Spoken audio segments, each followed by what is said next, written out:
നമസ്കാരം. ഇപ്പോൾ സോഷ്യൽ മീഡിയയിലെല്ലാം കാണാം ഇടത് ഇല്ലെങ്കിൽ ഇന്ത്യയില്ലെന്ന്. പക്ഷേ അതാണോ? ഇടത് ഇല്ലെങ്കിലും ഇന്ത്യയുണ്ട്. ബ്രിട്ടീഷുകാരെ പുറത്താക്കാൻ 1942 കോൺഗ്രസ് ക്വിറ്റ് ഇന്ത്യ മൂവ്മെന്റ് പ്രഖ്യാപിച്ചു. Communist party quit India movement ബഹിഷ്കരിച്ചു. ബ്രിട്ടീഷുകാരെ സഹായിച്ചു. ഇടത് ഇല്ലെങ്കിലും ഇന്ത്യയുണ്ട്. 1947 ആഗസ്റ്റ് 15 ഇന്ത്യക്കാർ കോൺഗ്രസിന്റെ നേതൃത്വത്തിൽ സ്വാതന്ത്ര്യദിനം ആഘോഷിച്ചു.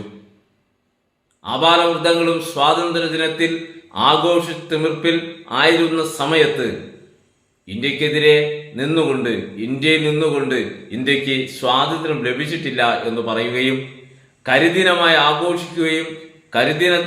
ആഘോഷിക്കുന്നതിന്റെ ഭാഗമായി കരിങ്കൊടി ഉയർത്തുകയും നമ്മുടെ ഇലക്ട്രിക് പോസ്റ്റുകളിൽ പോലും കരിങ്കൊടി കൊണ്ട് നിറയ്ക്കുകയും ചെയ്തവരാണ് ഇടതുപക്ഷക്കാർ. ഇടത് ഇല്ലെങ്കിലും ഇന്ത്യയുണ്ട്. ഇന്ത്യൻ സ്വാതന്ത്ര്യ സമരത്തിന്റെ പ്രതീകമായ ത്രിവർണ പതാക കമ്മ്യൂണിസ്റ്റ് പാർട്ടി ഉയർത്താൻ തയ്യാറായത് തന്നെ ഇന്ത്യയുടെ സ്വാതന്ത്ര്യത്തിന് കിട്ടി 75 വർഷത്തിന് ശേഷമാണ്. ഇടത് ഇല്ലെങ്കിലും ഇന്ത്യയുണ്ട്. അംബേദ്കറിന്റെ നേതൃത്വത്തിലുള്ള ഇന്ത്യൻ ഭരണഘടനാ അസംബ്ലിയിൽ അതിനോട് സഹകരിക്കാതെ മാറി നിന്ന ഇന്ത്യയിലെ ഏക പാർട്ടി കമ്മ്യൂണിസ്റ്റ് പാർട്ടിയാണ്. ഇന്ത്യൻ ഭരണഘടന സംരക്ഷിക്കും എന്ന് പറയുന്നവർ, ഇന്ത്യൻ ഭരണഘടനയെ ഓർത്ത് ഇപ്പോൾ മുതലക്കണ്ണീർ ഒഴുക്കുന്ന ഇവർ ആ കമ്മിറ്റിയിൽ നിന്ന് മാറി നിന്നവരാണ്, വിമർശിച്ചവരാണ്. ഇടത് ഇല്ലെങ്കിലും ഇന്ത്യയുണ്ട്. 1948 കൽക്കത്തയെ സമ്മേളിച്ചുകൊണ്ട് കമ്മ്യൂണിസ്റ്റ് പാർട്ടി ഇന്ത്യയിൽ ഒരു സായുധ വിപ്ലവത്തിന് ആഹ്വാനം നടത്തിയത്. ഇന്ത്യയിലെ സാഹചര്യം എന്താണെന്ന് മനസ്സിലാക്കാതെ നടത്തിയ ആ ആഹ്വാനം ഇന്ത്യയിലെ ബഹുഭൂരിപക്ഷ ജനങ്ങളും തള്ളിക്കളഞ്ഞു. ഇന്ത്യയിലെ ജനാധിപത്യത്തിന് അന്ത്യം കുറിക്കാനായിരുന്നു ഇവരുടെ ശ്രമം. പക്ഷേ ഇന്ത്യയിൽ അത് വിജയിച്ചില്ല. കൽക്കത്ത സിസിസ് പുറത്തിറക്കിയ ഇവർ അതിൽ നിന്ന് പിന്നീട് പിന്നോട്ട് പോയി. പക്ഷേ ഇന്ത്യയിൽ ജനാധിപത്യം നിലനിന്നു. ഇടത് ഇല്ലെങ്കിലും ഇന്ത്യ ഉണ്ട്. 1967 ചൈനയും ഇന്ത്യയും തമ്മിൽ യുദ്ധം നടന്നപ്പോൾ കമ്മ്യൂണിസ്റ്റ് പാർട്ടി ചൈനയെയാണ് പിന്തുണച്ചതെന്ന് ഓർക്കണം. പക്ഷേ ഇന്ത്യ പിന്നെയും നിലനിന്നു. ഇടത് ഇല്ലെങ്കിലും ഇന്ത്യയുണ്ട്. കമ്പ്യൂട്ടർ കൊണ്ടുവന്നത് ആരെന്ന് ചോദിച്ചാൽ രാജീവ് ഗാന്ധി എന്ന് നമുക്ക് ഉത്തരം പറയാം. അദ്ദേഹത്തിൻ്റെ സ്വപ്ന പദ്ധതികളായിരുന്നു അതിലൊന്നായിരുന്നു അത്. കമ്പ്യൂട്ടർ വിപ്ലവത്തിനെതിരെ ഇടതുപക്ഷം സമരം നടത്തി. കമ്പ്യൂട്ടർ എറിഞ്ഞും അടിച്ചും പൊട്ടിച്ചവരാണിവർ. തൊഴിലെത്തിക്കൂ കൈകളിലാദ്യം, പിന്നീടാവാം കമ്പ്യൂട്ടർ എന്നും തൊഴിൽ തിന്നുന്ന ബഗനാണ് എന്നൊക്കെയായിരുന്നു പ്രചാരണം.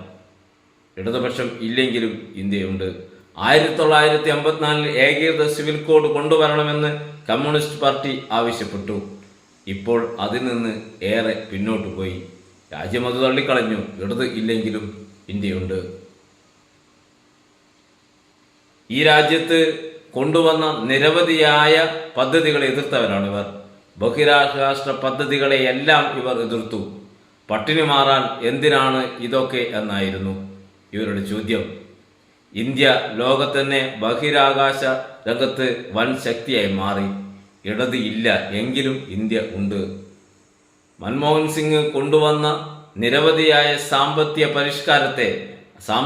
നയത്തെ ഇവർ നഖശിഖാന്തമുയർത്തു. ഇന്ന് ആ നയത്തിന്റെ ഗുണഭോക്താക്കളാണ് അവർ എങ്കിലും ഇപ്പോഴും അതിനെ എതിർത്തുകൊണ്ടേയിരിക്കുന്നു. സാമ്പത്തിക ശക്തിയായി ഇന്ത്യ ഇന്നും മാറിയിട്ടുണ്ടെങ്കിൽ ഇവരുടെ എതിർപ്പിന് അനുസരിച്ചാണ് ഇന്ത്യ അന്ന് നീങ്ങിയിരുന്നതെങ്കിൽ ഗതി എന്താകുമായിരുന്നു. ഇടത് ഇല്ലെങ്കിലും ഇന്ത്യയുണ്ട്. ഇന്ത്യയിൽ നടപ്പാക്കാൻ ശ്രമിച്ച എല്ലാ വികസന പ്രവർത്തനങ്ങളെയും ഈ കമ്മ്യൂണിസ്റ്റ് പാർട്ടി എതിർത്തു തുരങ്കം വെച്ചിട്ടു. എന്നിട്ടും വികസനമെല്ലാം വേണ്ട വിധത്തിൽ ഇവിടെ നടന്നു. ഇടത് ഇല്ലെങ്കിലും ഇന്ത്യയുണ്ട്. മതങ്ങൾ മനുഷ്യനെ മയക്കുന്ന കറുപ്പാണെന്ന് കമ്മ്യൂണിസ്റ്റുകൾ പ്രചരിപ്പിച്ചു.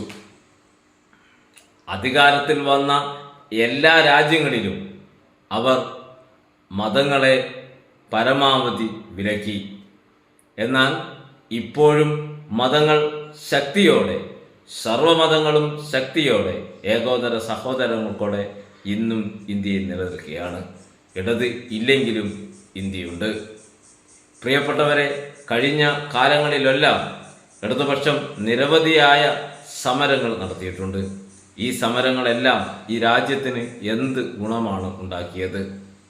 ആണവ കരാറായാലും ആസിയൻ കരാറായാലും ഇന്ത്യയുടെ സാമ്പത്തിക നയവുമായി ബന്ധപ്പെട്ടതൊക്കെ ആയാലും ഇവർ ചെയ്തു കൂട്ടിയതിൻ്റെ ഫലം ഇപ്പോൾ ഇവർ അനുഭവിക്കുന്നു എന്നേയുള്ളൂ. ഇടത് ഇല്ലെങ്കിലും ഇന്ത്യയുണ്ട്, അതിൽ ആർക്കും ഒരു സംശയവും വേണ്ട. ഇവിടെ ഒരു പങ്കും ഇത്തരം കാര്യങ്ങളിൽ വഹിക്കാത്തവരാണ് കമ്മ്യൂണിസ്റ്റ് പാർട്ടി എന്ന് ചരിത്രം തെളിയിച്ചു കഴിഞ്ഞു. അവർക്ക് എന്തെങ്കിലും ചെയ്യാൻ കഴിയുമായിരുന്നെങ്കിൽ ബംഗാളിലും ത്രിപുരയിലും അത് കാണിച്ചു കൊടുക്കാമായിരുന്നു.